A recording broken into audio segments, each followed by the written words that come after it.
तस्मै श्री गुरवे नमः। गुरवे गौरचन्द्राय श्रीराधिकावैस्तदालये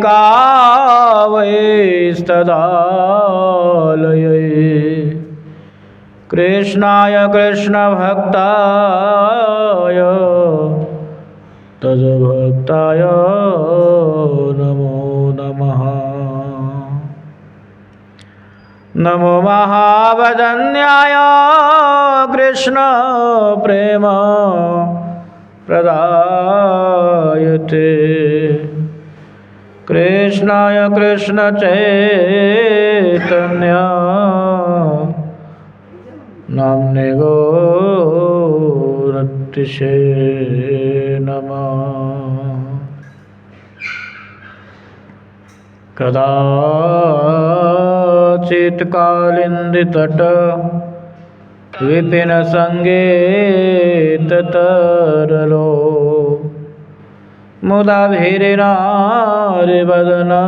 कमलस्वाद मधुपः रमासंभो ब्रह्मामरपते गणेशार्चित पदो जगन्नाथ स्वामी नयन पथगामी भवतु मे। श्री कृष्ण चैतन्य प्रभु नित्यानंद श्री अद्वैत गदाधर शिवासादि गौरभक्त वृंद। हरे कृष्ण कृष्ण कृष्ण हरे हरे हरे राम राम राम हरे हरे। सबसे पहले स्मदीय परमाराध्यतम गुरुदेव नित्यलीला प्रविष्ट ओम विष्णुपाद अष्टोत्तर शतों श्रीमद्भक्ति वल्लभ तीर्थ गोस्वामी श्री गुरु महाराज के चरण कमलों में साष्टांग दंडवत प्रणाम करते हुए उनके अहेतु की कृपा प्रार्थना करता हूँ। हरिकथा श्रवण विपासु सज्जन वृंद मातृवृंद सबके प्रति यथा योग्य अभिवादन पूर्वक सबकी प्रसन्नता प्रार्थना करता हूँ। श्री राधा श्याम सुंदर भगवान की जय। तो हम लोग सेवन कर रहे हैं श्री चैतन्य चरितामृत के सप्तदश परिच्छेद, जहाँ पर चाँद का जो उद्धार लीला चल रहे हैं इस समय। तो यहाँ पर कल हमने श्रवण किया था, चाँद का जी को महाप्रभु जी ने समझाया कि आप जो गोमांस का भक्षण करते हैं ये शास्त्र के विरुद्ध है। कहते नहीं, आपके शास्त्र में विरुद्ध होंगे पर हमारे कुरान में तो कहा गया, इसीलिए हम उसको भोजन के रूप में लेते हैं। तो महाप्रभु कहते हैं इस संसार में अनेक ऐसे धर्म हैं जो वास्तविकता में छल धर्म है। और महाप्रभु ने कहा ऐसा नहीं है, ये चाँद काजी ने भी स्वयं ने कहा है। कल हमने जब श्रवण किया था, इसमें चाँद काजी कहते हैं कि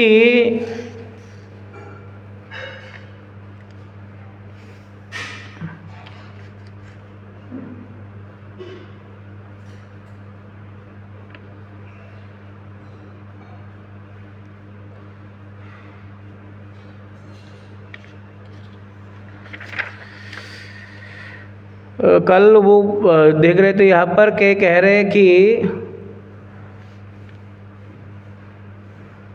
एत बोली काजी निज भूख देखाइलो सुनी देखी सर्वलोक के आश्चर्य मानिलो। इसमें कहते हैं ये जो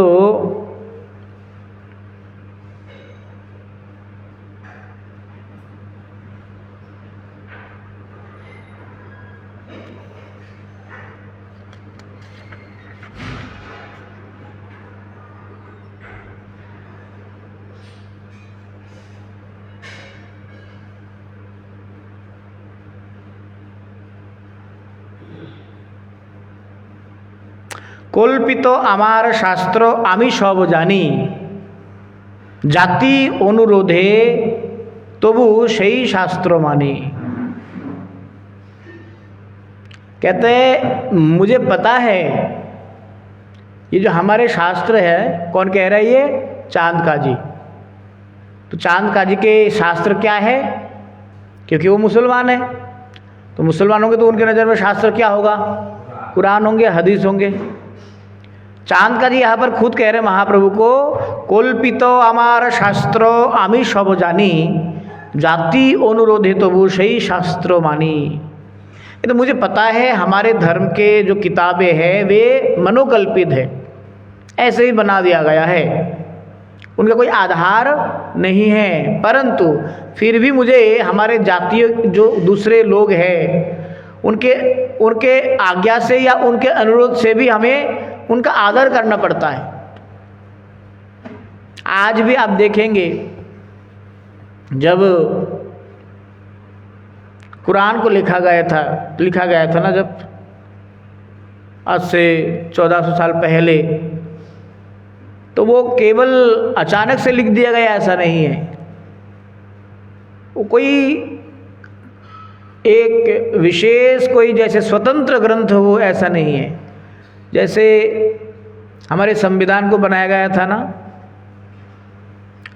सन 1952 में बनाया गया था, 50 या 52 में बना है संविधान। उसमें संविधान को क्या कैसे बनाया गया है, जैसे ब्रिटेन के कुछ अच्छा नियम लगा है हमें उस संविधान 1947 में लागू हुआ था। नहीं, उसके बाद बनाए 47 में देश भाग हुए है ना, लागू हुए तो 50-52 में बनाए ना। संविधान बनने में समय लग गया था ना तब तक।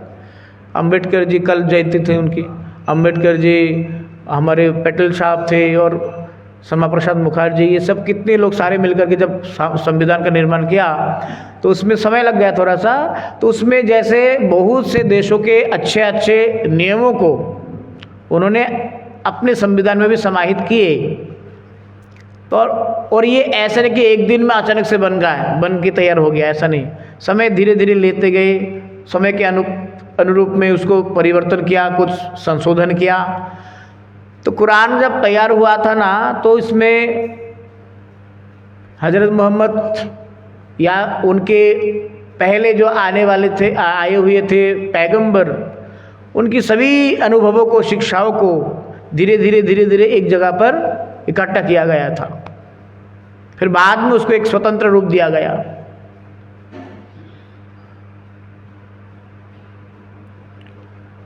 तो यहाँ पर चाँद काजी कह रहे कि मुझे पता है कि हमारे धर्म ग्रंथ में कल्पित बातें, मनोकल्पित चर्चाएं हैं जिसका कोई आधार नहीं है, पर फिर भी लोगों के मन रखने के लिए मुझे आदर करना पड़ता है।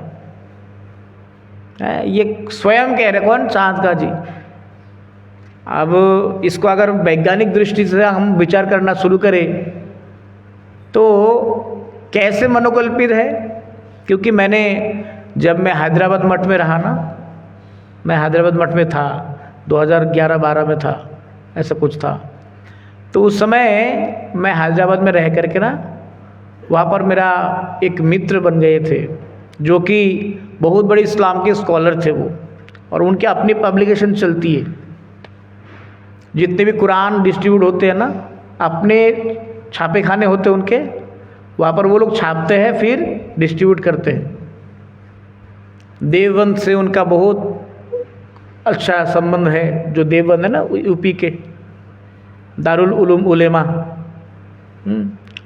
वहाँ से जो भी कुरान भारत में पब्लिश करते हैं ना, तो पहला उनको दारुल उलूम उलेमा, मतलब जो देवबंद के उनका केंद्र है, वहाँ से पहले पास होना पड़ेगा, उसके बाद फिर आप बेच सकते हो बाजार में। क्योंकि बड़े बड़े हमारे भारत के जो बड़े बड़े इस्लामिक स्कॉलर हैं वो लोग देवबंद में रहते, देवबंदी जो होते, और बहुत इस्लाम के जानकार भी होते। तो उनके साथ मेरा परिचय हो गया था हैदराबाद में। उनका एक संगठन भी है, आज तो बहुत दिन, मतलब अभी तो खैर संबंध नहीं है, अब बातचीत भी नहीं है, उस समय था जब मैं था वहाँ पर। देवबंद में वो आते जाते रहते थे। तो मेरे साथ ऐसे ही मैं ना बाज़ार में कुछ घूम रहा था, उन्होंने देख के, मुझे देख करके उनका बहुत ऐसे हुआ कि महाराज कहाँ रहते हो आप, ऐसे करके बात हुआ। तो फिर हम दोनों आपस में चर्चा करने लगे हमारे वेद और कुरान को लेकर के। उस समय मैंने उनको ये प्रसंग सुनाया था, उनको चांद का जी का प्रसंग, है ना। तो जब चांद का जी का प्रसंग सुनाया तो उन्होंने, क्योंकि हम चाहे कितना ही तर्क, कितना ही सिद्धांत तो उनको समझाए, पर वो तो अपने धर्म के प्रति श्रद्धाशील रहते हैं ना। तो फिर भी वो मेरे साथ बहुत अच्छा व्यवहार किया और उन्होंने मुझे इस्लाम के कई सारे किताबें उन्होंने मुझे भेंट की। उसमें कुरान था, हदीस है। तो ये सब पढ़ते पढ़ते मैं जब पढ़ा, उस समय मैं पढ़ना शुरू किया था मैंने कुरान, जानने के लिए, समझने के लिए। ऐसा नहीं कि पढ़ नहीं सकते, कोई लोग ऐसे मानते कि पढ़ने से कोई अधर्मी बन जाएंगे, यवन बन जाएंगे, ऐसा नहीं। आप दूसरे धर्म के विषय में जब तक समझेंगे नहीं, जानेंगे नहीं, तब तक अपने धर्म की श्रेष्ठता को कैसे समझेंगे आप? तो जानना पड़ता है, समझना पड़ता है। तो जब मैंने अध्ययन किया तो वहाँ पर कई सारे ऐसे तर्क दिए गए हैं जो आज भी वैज्ञानिक धरातल पर सटीक नहीं बैठते। जैसे इस पृथ्वी के बारे में हमारे वेद में क्या बताया गया है? पृथ्वी के बारे में वेद में बताया गया है कि ये पृथ्वी लोग जो है, धरित्री लोग जो है, कहते हैं इसकी आकार कैसी है? गोलाकृति। भूगोल, भू मतलब पृथ्वी। तो हमारे वैदिक साहित्य में पृथ्वी के बारे में स्पष्ट धारणा है भूगोल। आज के आधुनिक भाषा में जिसको हम जियोग्राफी कहते हैं, विशुद्ध हिंदी में या संस्कृत में उसको भूगोल कहते हैं। इसमें कोई भी कंफ्यूजन नहीं है। भूगोल, भू मतलब पृथ्वी, जो हम ब्रह्म गायत्री में भू शब्द का प्रयोग करते हैं ना, वो उसका तात्पर्य ही है पृथ्वी से। तो कहते हैं भूगोल का तात्पर्य ही है ये जो पृथ्वी है ये गोल आकार की है। स्पष्ट, बिल्कुल कोई कंफ्यूजन नहीं, कोई घुमा फिरा के नहीं। पर जब आप बाइबल और कुरान स्टडी करेंगे ना, उसमें पृथ्वी के बारे में बताया गया है। पृथ्वी कैसी है? फर्श जैसी है, चैप्टा। जैसे फर्श होता है ना, मैट्रेस होते हैं जैसे, कहते ऐसी चैप्टा है पृथ्वी, ऐसा बताया हुआ है। जब बाद में बहुत शोध चलते रहे, इसीलिए गैलीलियो एक हुए वैज्ञानिक। गैलीलियो महाकाश वैज्ञानिक थे, वो बहुत बड़े।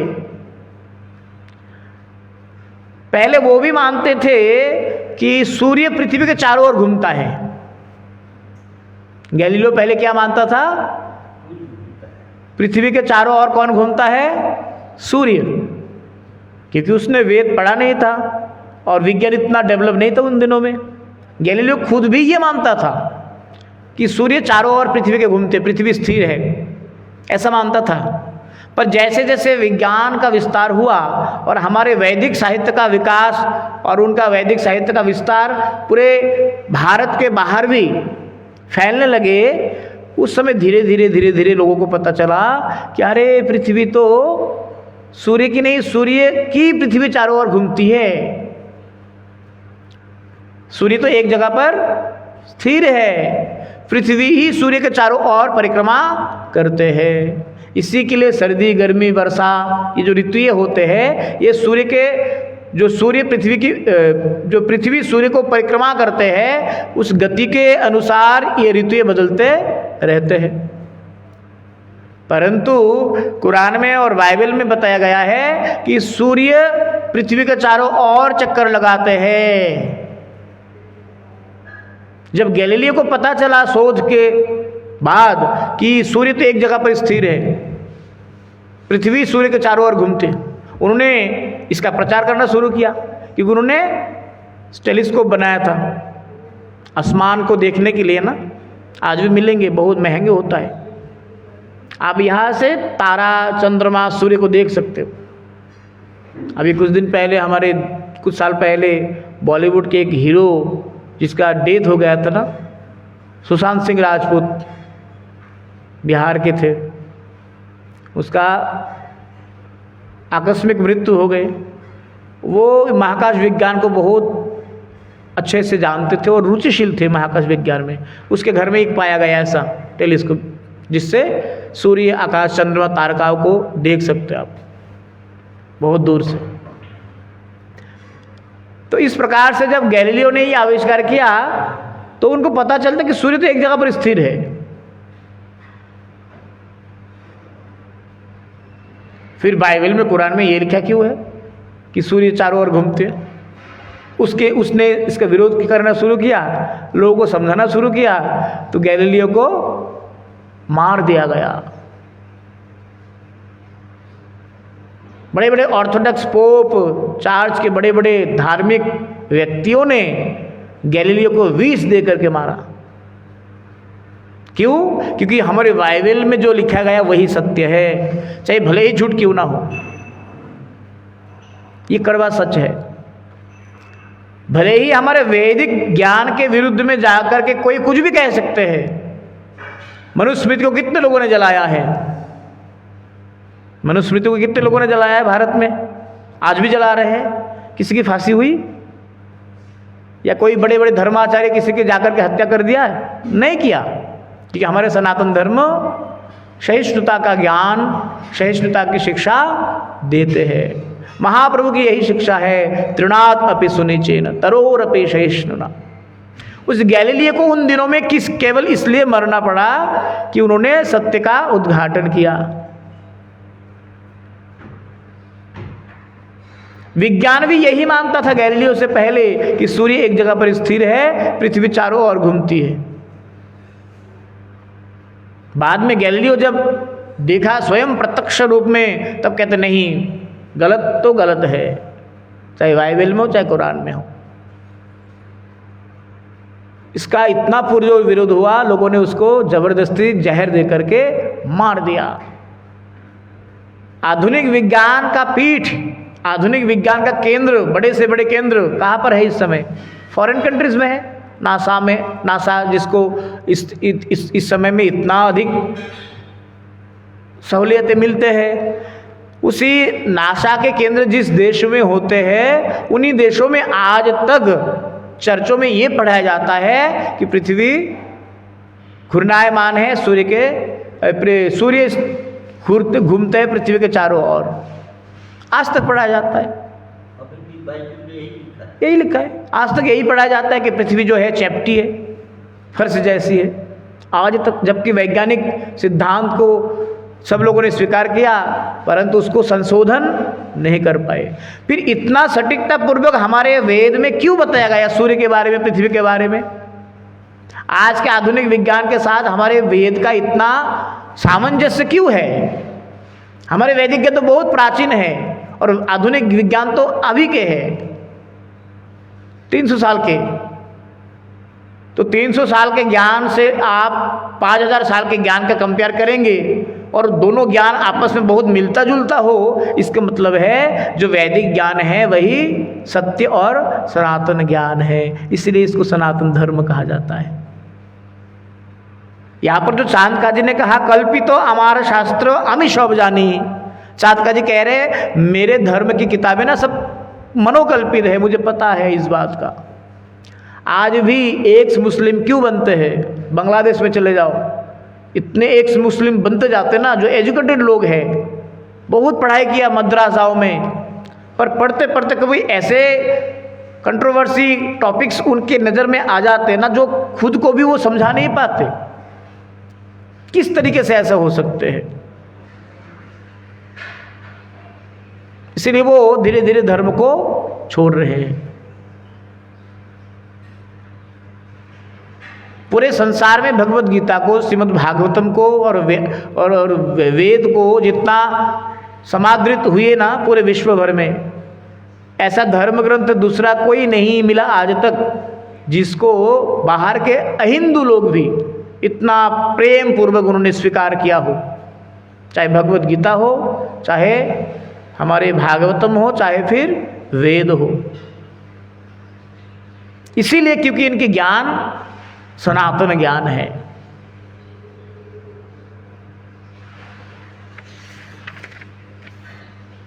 तो उसी के कड़ी में आज यहाँ पर महाप्रभु के साथ जो चातका जी के संवाद हो रहे हैं,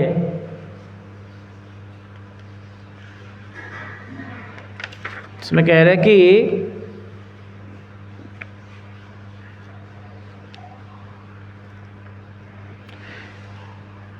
अब क्या हुआ कि चांद काजी को ना उनके गांव के जो प्यादे हैं, यवन लोग हैं, उन्होंने आकर के शिकायत किया चांद काजी के पास कि सारे हिंदू लोग कीर्तन करते, नगर संकीर्तन करते, चिल्लाते रहते, हमें परेशान करते, तो इसीलिए आप क्या करो, बंद करवाओ ये सब। वो लोग बोल के चले गए। कुछ समय बाद हिंदू लोग भी आ गए जो खुद ही हिंदू थे पर हिंदुओं के खिलाफ थे। वो उन्होंने आकर के कहने लगे कि आप क्या करो, ये निमाय आजकल बहुत पाखंड फैला रहे पूरे नवद्वीप में। चंडी पूजा करो, दुर्गा पूजा करो, बलि चढ़ाओ, बकरे काटो, मांस भक्षण करो, मदिरा पान करो, कौन मना कर रहे हैं, मगर कीर्तन नहीं कर सकते। कौन बोल रहे थे? हिंदू लोग बोल रहे थे। आज भी हमारे सनातन धर्म को जितना हिंदू लोगों के द्वारा नुकसान पहुंचाया जाता है ना, उतना मुसलमान लोग भी नहीं पहुंचाते आज भी, क्योंकि हमने अपने धर्म को ना तो समझ पाए हैं और ना हमें समझाने का किसी ने प्रयास किया है। समय समय पे महापुरुष भगवान के अवतार आए जरूर, लेकिन म्लेच्छ और यवनों के द्वारा उसी सनातन परंपरा को कितना त्रस्त किए गए, कितना नष्ट किए गए, बार बार चेष्टा किए गए, परंतु ये सनातन धर्म की ताकत है जो बार बार ये मिटती नहीं है। कितने प्रयास किए गए, मुगलों ने कितना प्रयास किया, ब्रिटिशों ने कितना प्रयास किया, धर्म के आधार पर 2 देश बन गया, परंतु आज भी धार्मिक और आध्यात्मिक चेतना के द्वारा प्रभावित होकर के जागृत अवस्था में जो भारत की स्थिति है, उसी जगह पर धार्मिक आधार पर बने दूसरे देश की स्थिति क्या है? बड़े दयनीय स्थिति है, क्योंकि भारत पूरे विश्व का क्या है? हृदय स्वरूप है। क्या है? हृदय स्वरूप है। कहते पूरे भारत भर में आध्यात्मिक चेतना जागृत रहेंगे तो विश्व भर के लोग भी आध्यात्मिक चेतना के द्वारा प्रभावित रहेंगे। हृदय की गति रुक जाने से क्या होंगे? संपूर्ण शरीर जो है बेअसर हो जाएगा, काम करना ही बंद हो जाएंगे। अगर भारत रुक जाती है तो सब कुछ समाप्त हो जाएगा। इसलिए भगवान के अनेक हाथ, अनेक भुजा, अनेक नेत्र ऐसा वैदिक मंत्र में मिलते हैं ना। पुरुषोक्त मंत्र होते हैं। पुरुषोक्त मंत्र में कहते हैं सहस्र शीर्षा सहस्राक्ष सहस्रपाद, ऐसे मंत्र होते हैं। तो उसमें कहते हैं भगवान के अनेक मस्तक है, अनेक हाथ है, अनेक पाव है, अनेक नेत्र है, किंतु इतना कुछ होते हुए भी भगवान का हृदय एक है। कहने का भगवान के बहुत सारे हृदय है।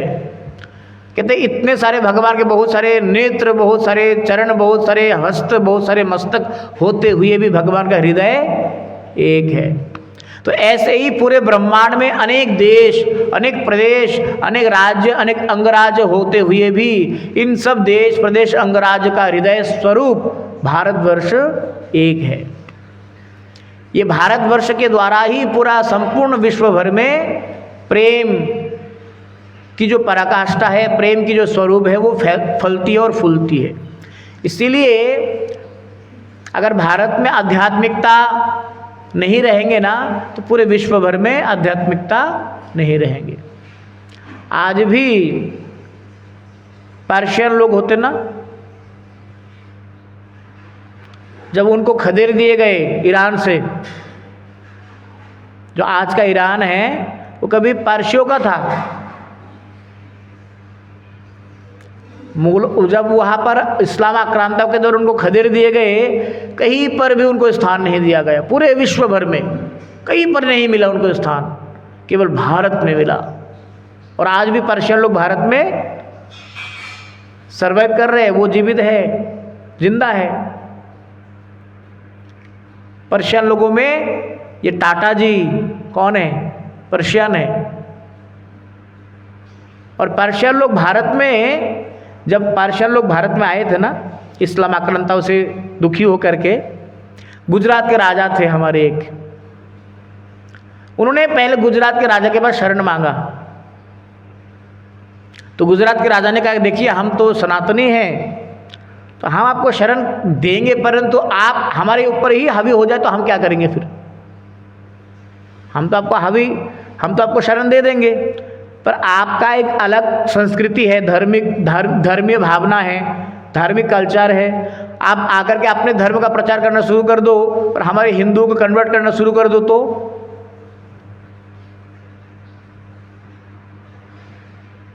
तो इसीलिए उन्होंने, गुजरात के जो महाराजा थे ना, उन्होंने क्या किया?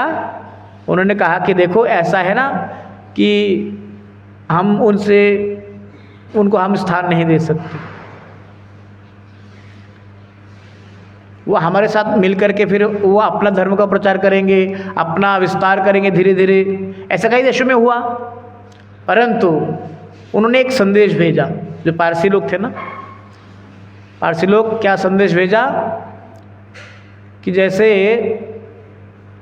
चाय है ना, चाय में उन्होंने शक्कर घोल दिया।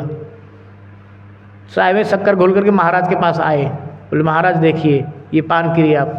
चाय पान किया, बहुत स्वाद, उनको स्वाद लगा। तो महाराज इसमें शक्कर आपको दिख रहा है? बोले नहीं। पर मिठास तो है ना? बोले हाँ। बोले ऐसे ही हम भारतवर्ष में रहेंगे, शक्कर बन करके रहेंगे, आपसे ही घुल मिल करके रहेंगे, अब से अलग नहीं होंगे। परंतु वो मीठापन चाहे व्यवहारिक दृष्टि से हो, चाहे व्यवसाय की दृष्टि से हो, चाहे ज्ञान की दृष्टि से हो, वो मिठास और मीठापन हम देते रहेंगे। इसलिए जामशेदजी टाटा का बनाया हुआ जो साम्राज्य है, उसके बाद जो रतन टाटा जी आए, उन्होंने हमेशा भारत का सम्मान किया, भारत की सेवा करने की चेष्टा की उन्होंने। पर्शियन थे वो।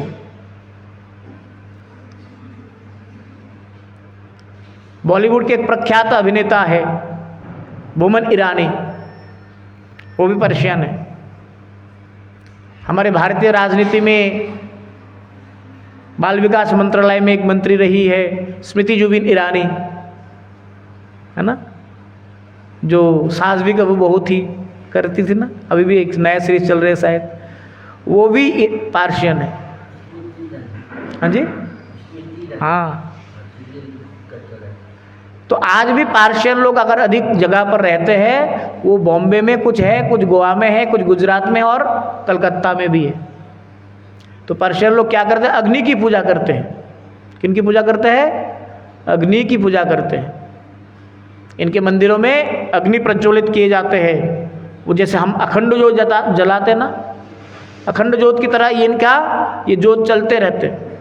और ये ज्योत, ज्योतिपुंज जो है, ये लोग पारस से लेकर के आए थे भारत में। जैसे हम भगवान के मंदिर स्थानांतरित होते हैं ना, जैसे अभी कुछ दिन पहले अफगानिस्तान में हमला हुआ तो गुरुद्वारों से गुरु ग्रंथ साहिब को भारत में ले आया गए। तो ऐसे वो लोग जब आए थे ना पारस से, तो वो अग्नि का जो ज्योति है वो वहीं से जला करके लेकर के आए थे। और आज भी जहाँ जहाँ पर्शियन का टेम्पल है, वहाँ पर वो लोग उस ज्योति की पूजा करते, अग्नि की पूजा करते। ये सनातन धर्म से निकली हुई एक परंपरा है। अग्नि की पूजा हमारे सनातन परंपरा का प्राचीन परंपरा रही है। तो इसीलिए कहने का तात्पर्य है, ये भारत ही है कि पूरे विश्व का भरण पोषण कर सकते हैं। परंतु भारत के जैसे उदारता आज तक किसी विश्व के दूसरे देश ने नहीं अपनाया। और भारत कभी कभी इतने उदारवादी बने गए, जिस उदारवादिता के कारण भारत को बहुत से नुकसान झेलना पड़ा।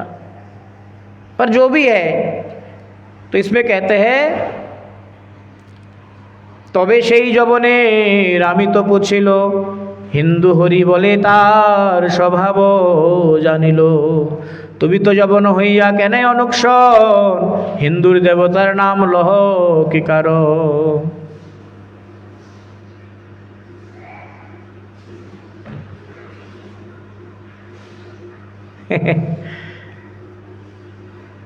तो किसी मुसलमानों ने आकर के जब उनको शिकायत किया ना कि अरे ये निमाई पता नहीं आजकल कृष्ण कृष्ण हरि हरि जपते रहते हैं, इसको बंद करवाओ ये सब।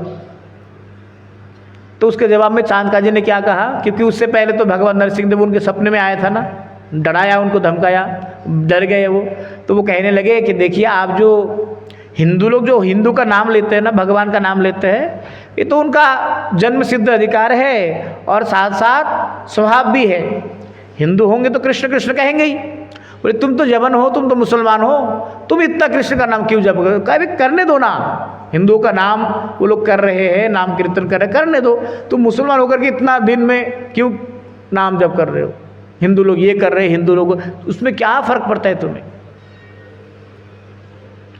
म्लेच्छ को हे हिंदू रे आमी करी परिहास, केहो केहो कृष्णदास कहे रामदास, केहो हरिदास सदा बोले हरि हरि, जानी कार घरे धन करीबे कचुरी। तो जबन कहने लगे कि मैंने हिंदुओं को परिहास करके कहा कि तुमसे कोई कृष्णदास है, कोई रामदास है, कोई हरिदास है, सदा हरि हरि बोलते हैं, पता नहीं किसके घर में चोरी करेंगे ये आगे जा करके।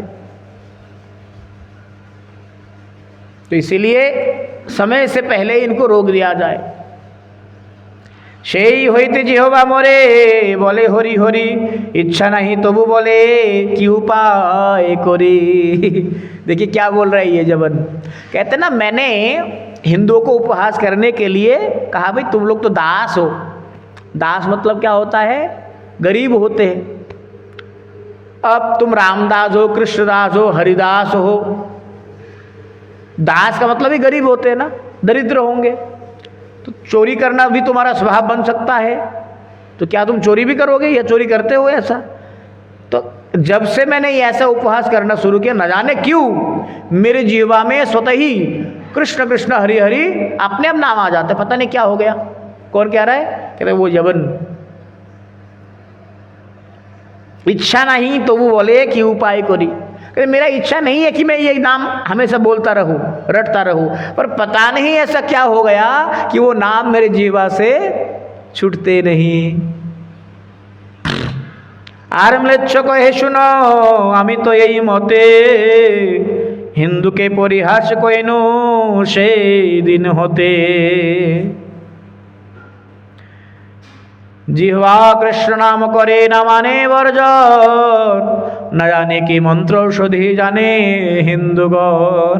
कहते पता नहीं हिंदुओं ने क्या ये मंत्र कर दिया, क्या औषधि दे दिया कि मेरे जुबान से अब कृष्ण नाम नहीं छूट रहे। हमारे भागवत में कहते ना कि आप अगर हरिनाम का जाप करते हैं, उसमें परिहास पूर्वक भी आप जपते हैं, आलस्य पूर्वक भी आप जपते हैं, तो उसका भी आपको फल मिलेगा। नामाभास, हम जब हरिनाम करते हैं ना, तो हरिनाम करते समय हमारे नाम आभास होते हैं। विशुद्ध हरिनाम कर पाना आसान नहीं है, है ना। विशुद्ध नाम बहुत मुश्किल होता है। तो हम जैसे बद्ध जीवों के लिए पहले हम नामाभास से प्रारंभ करते हैं। नामाभास का मतलब है जैसे आसमान में बादल छाए हुए हैं, हो सकते बारिश आ सकती है, नहीं भी आ सकती है।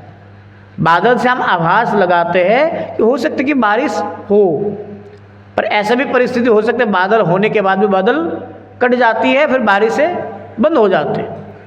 तो आभास का मतलब ये हो सकता है कि नाम होना शुरू हो या बाद में होंगे, उससे पहले की आभास। विशुद्ध नाम तो नहीं है पर नाम का आभास है। तो ये नाम आभास कितने प्रकार के हैं, इसमें कहते हैं 4 प्रकार के नामाभास है। ये नामाभास के बारे में हमें जानना बहुत जरूरी है। आज के समय में नामाभास की चर्चा बहुत कम होते हैं, लोग करते नहीं हैं, लोग सुनना भी नहीं चाहते। नामाभास के बारे में जब तक हमारे प्रत्यक्ष ज्ञान ना हो तब तक विशुद्ध नाम तक हम पहुंच नहीं पाएंगे। बोले नामाभास क्या क्या है? 4 प्रकार के नामाभास है। सांकेत्यम परिहास्यम वास्तोभम हेलने मेवा वैकुंठ नाम ग्रहण में साध्यहरम विदुहु। भागवत में क्या कहते हैं? सांकेतम परिहास्यम वास्तोभम हेलनमेव वा वैकुंठ नाम ग्रहण में अशेषाध्वरम ना विदुहु।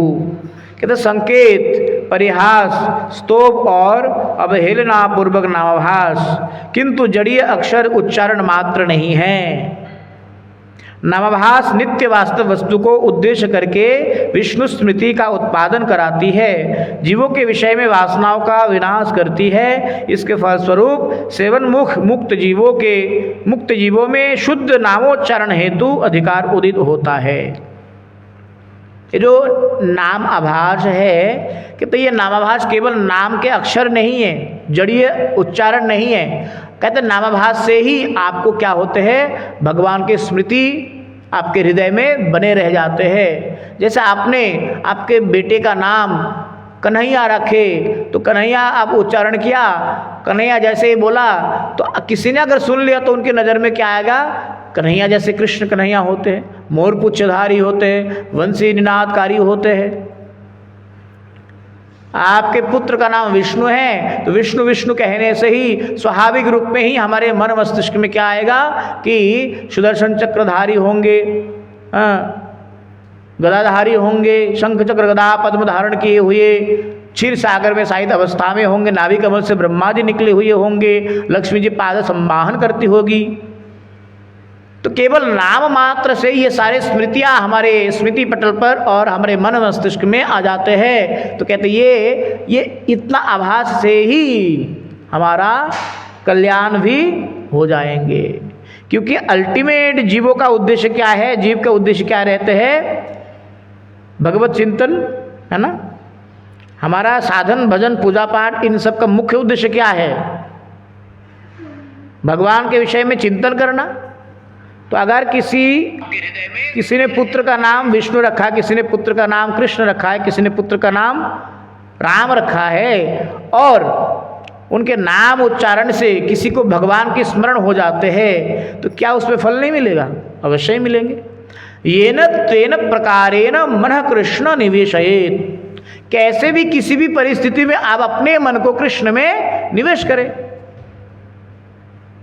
भले ही आप अपने बेटे का नाम से है या भगवान के नाम से आपने कृष्ण को याद किया, क्या फर्क पड़ता है? मुख्य वस्तु तो क्या है यहाँ पर? कृष्ण को याद करना, स्मरण करना। इसलिए नामाभास से ही जीव का कल्याण हो सकते हैं। आज के समय में हम लोग विशुद्ध नाम तक तो बहुत मुश्किल है पहुंच पाना, पर प्रयास करते करते हम पहुंच भी जाएंगे। तो विशुद्ध नाम से भी पहले नामाभास होता है और नामाभास से भी पहले क्या होता है? नामाक्षर। नामाक्षर क्या है? कि तो नामाक्षर में ना हमारे भाव नहीं होते हैं, हमारी मति नहीं होते, बस जबरदस्ती उसको जपते हैं, रटते हैं, भाई आदतें बनाए। तो अगर आपकी स्वाभाविक रुचि और भाव नहीं होंगे ना तो उसमें नामाक्षर बाहिर होए बटे नाम कोभू नोए। हमारे वैष्णव आचार्यों ने कहा कि आपकी रुचि श्रद्धा का अभाव है, आपने सोचा यार नाम जब नहीं करेंगे तो पता नहीं महाराज डांटेंगे, ये लोग पता नहीं क्या करेंगे, चलो करते, मन नहीं है, जबरदस्ती कर रहे हो आप। तो कहते ये नामाक्षर है, कृष्ण बस अक्षर है। ये अगर आपके हृदय में भाव का अभाव हो तो कृष्ण केवल मात्र क्या है? एक अक्षर है, मात्र शब्द है मात्र। नाम नहीं होगा तब तक जब तक हम नाम प्रभु की महिमा को समझते हुए उनकी समादर नहीं करेंगे, उनका सम्मान नहीं करेंगे। इसलिए नाम प्रभु और नामी दोनों अभिन्न है, दोनों में कोई भी अंतर नहीं है। जो मंदिर में भगवान बैठे हुए हैं उसी भगवान के मानिए एक स्वरूप गुरु जी ने माला के रूप में हमें प्रदान किया है। इस प्रकार से नाम नामी अभेद ज्ञान से जब हम नाम जप करेंगे तो फिर नामाभास के बाद फिर विशुद्ध नाम तक हम पहुंच सकते हैं। तो ये जो जबन यहाँ पर कह रहे कि न जाने ये हिंदू लोग क्या मंत्र कर दिया मेरे पे, तो मैं ये पता नहीं अचानक से मैं जुबान से हटता ही नहीं है, पता नहीं ये कृष्ण क्या है, राम क्या है, हरि क्या है, मेरे जुबान में लगा ही रहा। कहते यही क्या है, नामाभास है।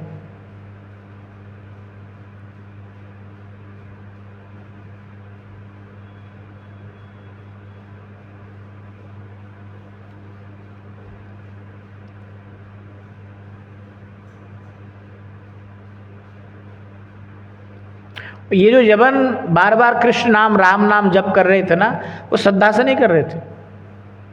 वैसे तो कुछ नाम प्रभु की कृपा हुई है उन पर जो वो बार बार रट रहे थे। कहते ये जो रट रहे थे ना वो भी इसीलिए कि भाई ये चाँद काजी जी आप ये ना इनको कृष्ण नाम करने से रोको, ये हमेशा राम नाम जपते हैं, कृष्ण कृष्ण करते हैं, पता नहीं क्या क्या। तो ये कृष्ण ये मन में उनके इस तरह से चिपक गया कि जिसको भी देखते ना उनको कहता अरे यार पता नहीं आज हिंदुओं का क्या हो गया, हमेशा कृष्ण नाम जपते। अब हिंदुओं के बारे में बोलते बोलते खुद भी कृष्ण नाम बोल दिया उन्होंने। कहते यही नामाभास है। श्रद्धापूर्वक आप ना भी बोले, कहते हैं सांकेत्यम, सांकेतिक रूप में भी अगर आप नाम जप करते हैं, सांकेतिक रूप में मतलब जैसे आप संकेत कर रहे हैं कि अरे आप तो राखाल जैसे ग्वाले, अब तो ग्वाले जैसे आप, तो यहाँ तुम लोग गैया चराते रहते हो, गाय पालते हो तुम लोग, हम तो गाय काटते हैं, तुम लोग गाय पालते हो, तुम्हारे भगवान ने तुम्हें ये सिखाया है। तो संकेत किया किनके ऊपर, कृष्ण के लिए। कहते ऐसे अगर संकेत भी होते हैं और कृष्ण स्मरण में आ जाए उससे भी सांकेतिक नामाभास जिसने अजामिल ने किया, अपने पुत्र का नाम क्या रखा, नारायण। उन्होंने बुलाया था नारायण को और आगे भगवान नारायण के दूत, उन्होंने तो भगवान को बुलाए नहीं थे, सांकेतिक रूप में वो अपने पुत्र को बुलाए थे। भयभीत हो गए इतना, तो इससे ही उनका गति उनको मिल गया। परिहास्यम, परिहास करते हुए, अरे तुम भी ऐसे, तुम्हारे कृष्ण भी ऐसे ही, ऐसा बोलते ना। कहते इस प्रकार से भी अगर बोल दिया ना तब भी कल्याण हो जाएगा, परिहास करते हुए भी। अवहेलना पूर्वक भी अगर कोई बोलता है कृष्ण, तुम लोग भी ऐसा ही हो, कृष्ण के जैसे चोर, अगर ऐसा बोल भी दिया अवहेलना करते हुए, तो उससे भी उनका नामाभास का फल उनको मिल जाएंगे। एत सुनीता सबारे घरे पाठाइलो, हेनो काली पाषंडी हिंदू 5-7 आइलो। इस प्रकार से 5-7 और हिंदू लोग आकर के उनको विचार देने लगे। कल हमने ये सब श्रवण किया था।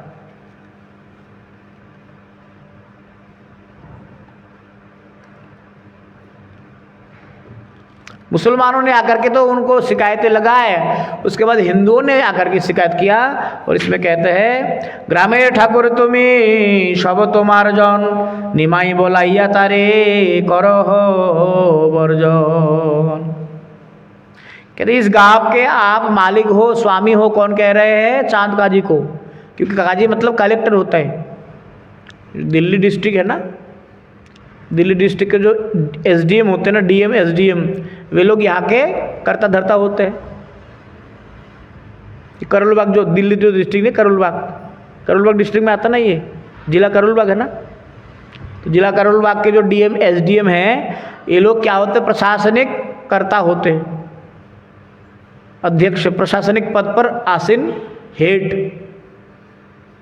तो कुछ भी घटनाएं होते हैं, पहले एसडीएम फिर डीएम तक पहुंचते चीज़ें, फिर वो लोग आकर के धरातल पर आकर के उन लोग सही करते कामों को।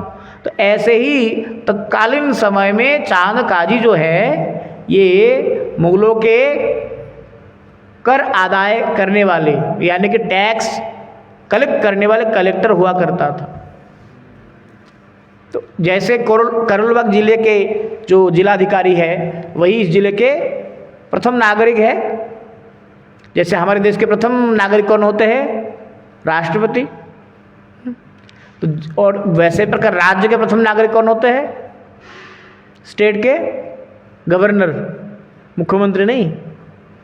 जैसे देश के प्रथम नागरिक होंगे राष्ट्रपति, ऐसे राज्य के प्रथम नागरिक होंगे गवर्नर, वैसे ही जिला के प्रथम नागरिक होते हैं जिलाधिकारी।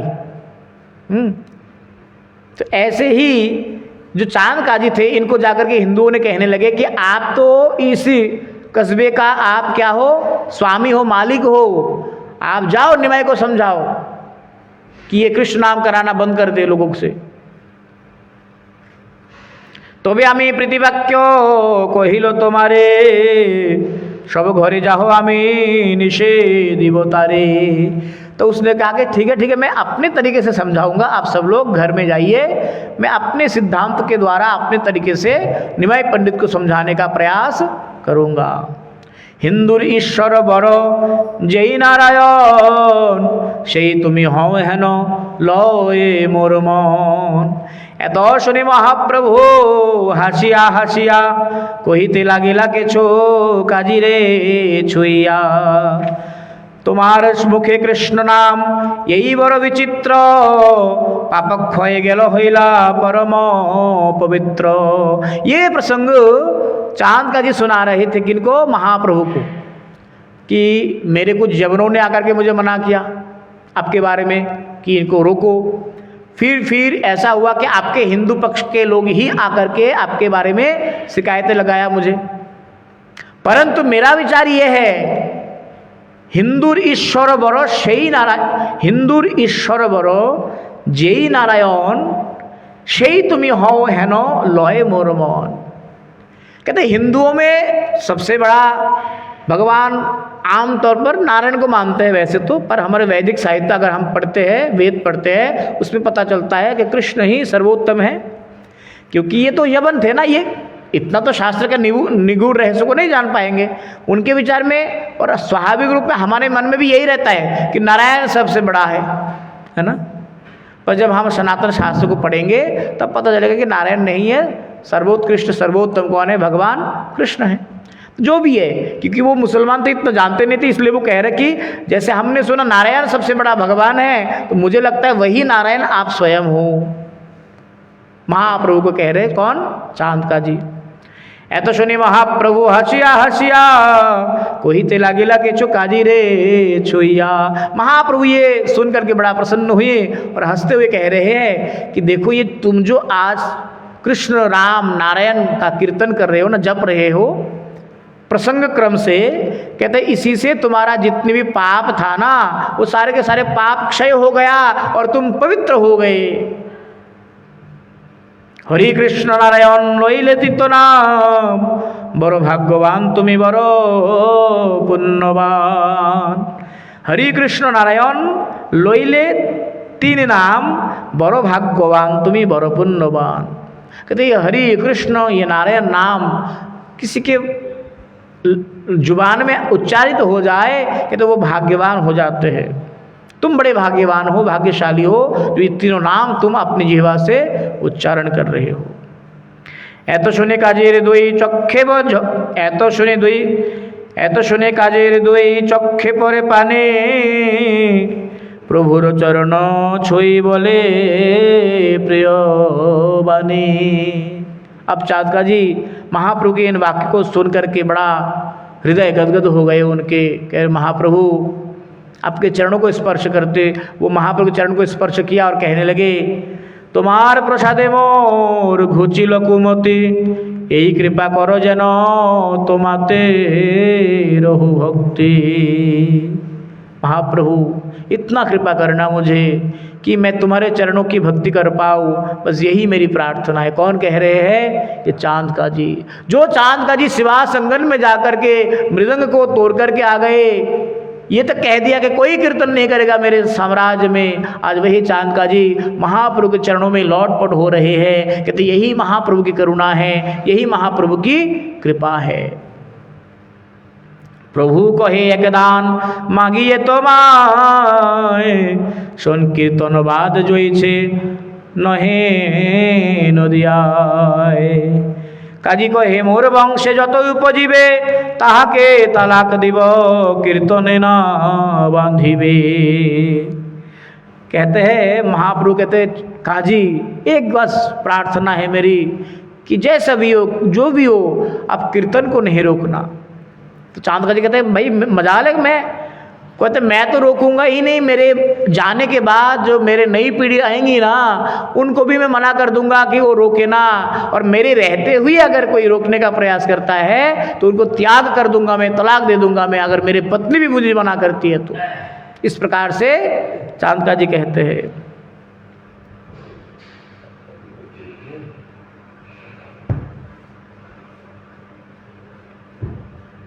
শুনি প্রভু হরি বলে উঠিলা আপনি, উঠিল वैष्णव सब करी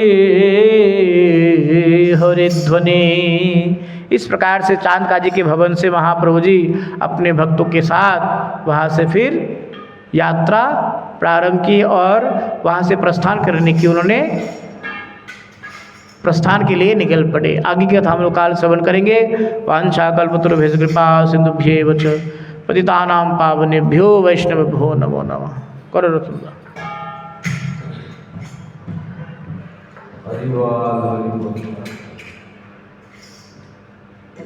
हरि हराय नमः कृष्ण यादवाय नमः, यादवाय माधवाय केशवाय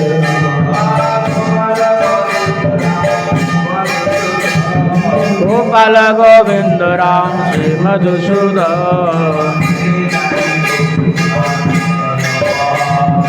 गिरिधारी गोपीनाथ नमः।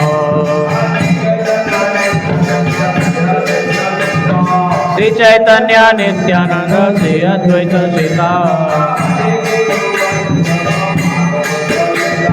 हरि गुरु वैष्णव भागवत गीता। जय रूप सनातन भट्ट रघुनाथ, जीव गोपाल भट्ट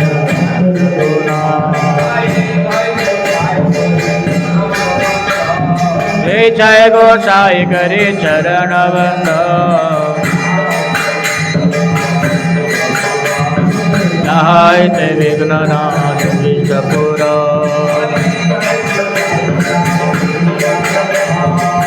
जय गोसाई जार मोहि तरदा, आसवार पद रेणु मोर पंचग्राम। चरण से विभक्त शनिवा, जनमे जनमे आए यही अभिलाष। जय गोसाई जबे ब्रजे कैलावा, ब्रजे राधा कृष्ण नित्य लीला करिला प्रकाश।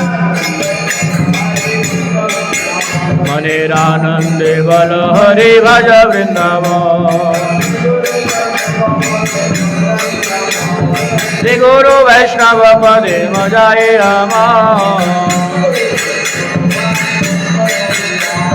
श्री गुरु वैष्णव पाद पद्म करिया,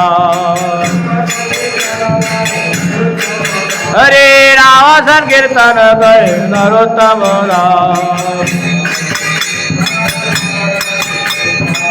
तो नरसिंहा पर तो नरसिंहा, यतो यामित तो नरसिंहा। वही नरसिंहा हृदय नरसिंहा, नरसिंहवादे शरणं प्रपद्ये नमस्ते नरसिंहाय प्रह्लादाय हिरण्याकशिपुर्वक्षशिलाटङ्कनखलये भागीसायशवदने लक्ष्मीर्यक्षत्रवक्षति पूजस्वास्तेरिदत्वं विश्वं नृसिंहमहामदे श्री नृसिंह जय नृसिंह जय जय नृसिंह कलादेश जय पद्ममुखपद्मविंग श्री नृसिंह जय नृसिंह जय जय नृसिंह कलादेश जय पद्ममुखपद्मविंग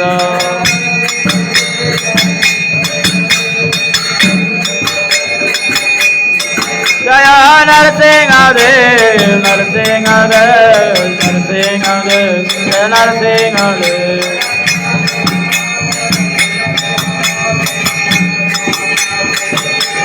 जय प्रहलाद महाराज प्रहलाद महाराज प्रहलाद महाराज जय प्रहलाद महाराज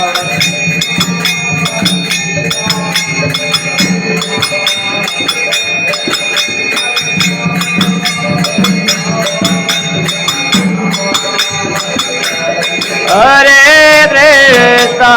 कृष्ण कृष्ण कृष्ण हरे हरे हरे राम राम राम हरे हरे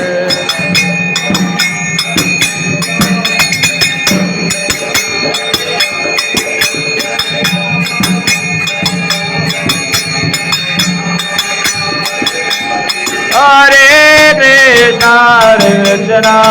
कृष्ण कृष्ण हरे हरे हरे राम राम राम हरे हरे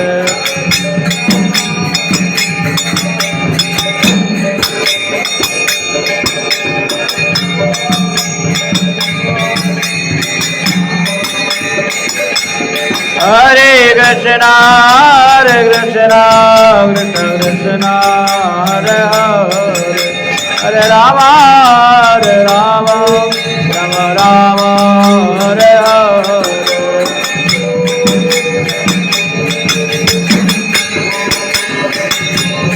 और हरे बोल हरे बोल हरे बोल हरे बोल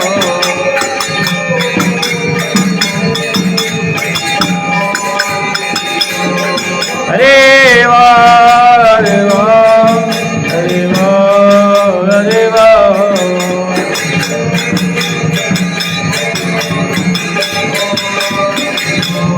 और हरे बोल हरे बोल हरे बोल और हरे बोल हरे बोल हरे बोल हरे बोल और हरे बोल हरे बोल हरे बोल हरे श्री गुरु गौरांग गांधर्व गिरिधर राधा मदन राधा गोविंद गोपीनाथ जीव की जय श्री राधा श्याम सुंदर भगवान की जय श्री गुरुदेव परम गुरुदेव प्रभुपाद जी महाराज की जय ग्रंथराज श्री चैतन्य चरितामृत की जय श्री कृष्णदास कविराज गोस्वामी प्रभु की जय हरिनाम संकीर्तन की जय हरिनाम प्रभु की जय अखिल भारतीय श्री चैतन्य गौरी मठ के वर्तमान आचार्य परम पूज्यपाद त्रिदंड से भक्ति विचार विष्णु गोसाई महाराज की जय पूज्यपाद भक्ति विवेक नारद सिंह महाराज की जय हरिनाम संकीर्तन की जय गौर प्रेमानंदे हरि हरि बोल हरि जय गुरुदेव।